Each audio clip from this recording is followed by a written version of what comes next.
after giving his speech and after Wiglaf went to help Beowulf, they killed the dragon together. But in the battle, Beowulf was fatally wounded, so which means that he's going to die. And Beowulf was now only thinking about his people. And he asks Wiglaf that he wants to go and see the treasure. So he asks Wiglaf to go to the dragon's cave and to find the treasure and let Beowulf see it. So Beowulf was waiting outside. Wiglaf went inside the cave, and Beowulf was bleeding to death. Wiglaf went quickly, keen to get back, excited by the treasure. Anxiety weighed on his brave heart. He was hoping he would find the leader of the Geats alive where he had left him, helpless earlier on the open ground. So he went inside. The Beowulf was outside, and he was just going in quickly just to go back to Beowulf and find him alive. So he came to the place carrying the treasure and found his lord bleeding profusely.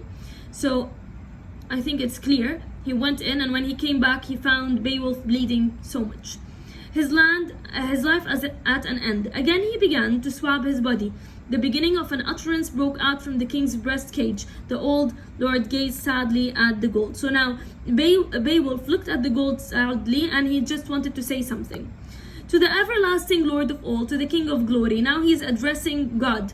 I give thanks. Now he's thanking God because he feels helpless to an extent that he started to pray. That I behold this treasure here in front of me, that I have been thus allowed to leave my people so well endowed on the day I die. So here he feels very happy that even though he's dying, he has left his people some treasure and some money. So even by his death, he wanted to die as a hero. Now that I have bartered my last breath to own this fortune, it is up to you to look after their needs. So he is asking Wiglaf now to look after the people. I can hold out no longer. I can't stay there. Order my troop to construct a barrow on a headland on the coast. After my power has cooled, it will loom on the horizon at the hoarseness and be reminder among my people, so that in coming times crews under sail will call it Beowulf's Barrow, as they steer ships across the wide and shrouded water. So this is his last wish. His last wish is that tell my men, tell them to construct a memorial for him, and this memorial to be put in a hill in the sea, okay, next to the coast, so that when ships are coming and going out of the Geatland, they would look at it and they would remember their last king, Beowulf. So even in his death, he is still seeking glory, and this is one of the features of the Anglo-Saxon period.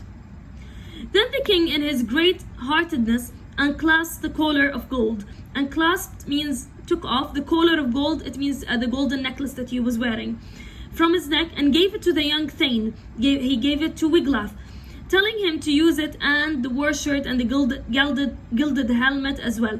So what he gave Wiglaf is the golden necklace, the war shirt, and the helmet. And these three, by Beowulf giving them to Wiglaf, it symbolizes the transmission of kinship, or the next king is going to be Wiglaf.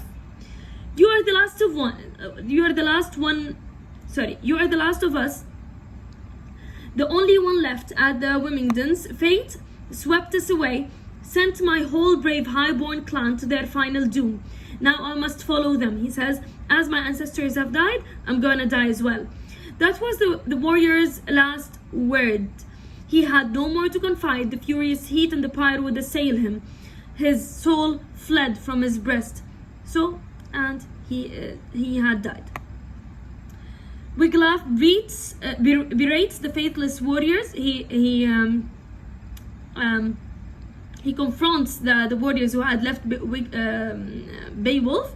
With sorrow, the Geats cremate the corpse of their greatest king. They place his ashes along with the dragon's treasure in a huge burial tower by the sea, where it can be seen by voyagers. So as he had said, as his last wish has said, they they followed, but they put with his ashes the treasure that of the dragon. Then 12 warriors rode around the tomb. Now this is the ending ceremony of his death. Chiefsmen's sons, champions in battle, all of them distraught, chanting in dirges, mourning his loss as a man and a king. So they're mourning the loss of their king. And he was a great warrior. He deserves to be mourned.